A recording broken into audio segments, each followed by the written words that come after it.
Hey, what's going on, guys? Mike here in the RC Corner. Thanks for tuning in again, and of course for doing this video as you've seen for the Injora rock buggy. And I've been talking in the comments, and this is what makes the YouTube community so great. And my channel means a lot to me when I interact with the comments and people drop me emails or message me through Instagram, as they get all these ideas that I wouldn't have necessarily come across. And I met a guy named Jim Spencer, and he gave me this whole strategy of doing droop setup with the shocks. And in essence, you're moving the spring around on the internal spring on the stock shocks of the Injora buggy. So that's what this video is about, a little how-to, dropping the 411. Someone gave me the little light bulb idea in my head, and I'm just gonna give it a shot. We're gonna learn together on this. We're gonna do it. We're gonna mount it to the buggy, and we'll have a follow-up video to see how it works when we go out on the rocks. So looking forward to this, guys. Here comes the video part where we do the tutorial of how to put these shocks together in a droop setup. All right, let's get going. Okay, so we're at the point here we're going to take the shock apart and just kind of do this in a couple stages here. Of course, this is the Injora shock that came with the buggy. Now you'll see over here there is like almost like a nut type shape on the cap there. So you're going to need a pair of pliers. I got this needle nose here, and you're going to put it on there, and we're going to twist off and pull these apart, and we'll continue from there.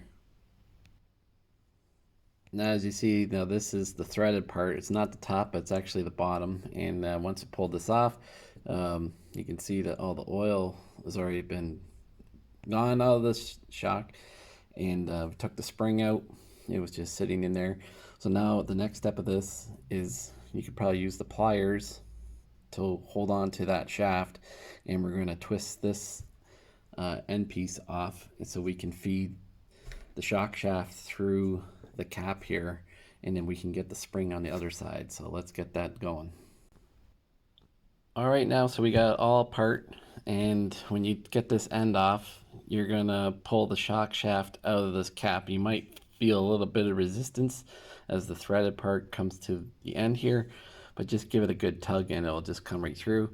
And what we want to do now is we want to put the spring on the other side of the piston and put this back together like so, feed it through, and you can either thread this end on. What I've done is put the cap back on, the shock here back on first, and then put the cap on, and then we'll have our droop set up, and I'll show you what it looks like when I'm done. So here we go, it's all back together. And when I took this black end cap off here, the plastic piece, there was a little line where you could see where it went to, and so when I put it back on, I just met that line. You'll feel the resistance as you get it on there. It starts tightening up pretty good. So everything here is looking good, and now it's doing the reverse effect. Now the spring is bringing the shock in instead of pushing the shock out.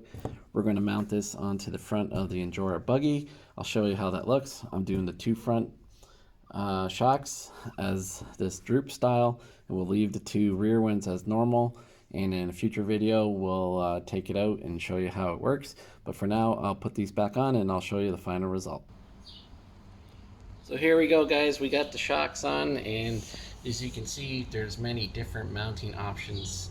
And this is what it looks like. It looks a little more slammed down on the front, but not to worry. That really doesn't affect much on the clearance, because we still got the same amount on the front end here. I'll give you a shot, see what that looks like.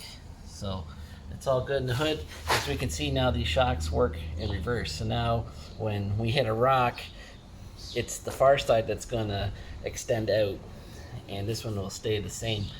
And hopefully this gives us a little better performance. I've seen some videos on RCs that kind of do this. Right now I've only done it on the front shocks, this reverse droop setup.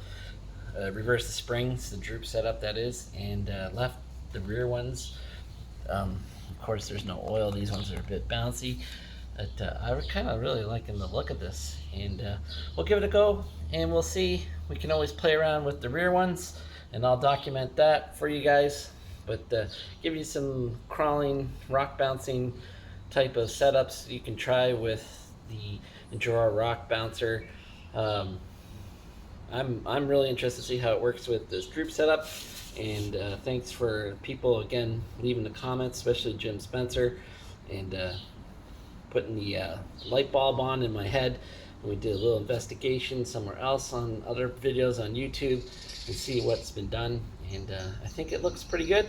And we'll see how it goes. So thanks for tuning in again, guys. Hope to see you soon on the next video. Peace, take care, and we'll see you soon on the next one.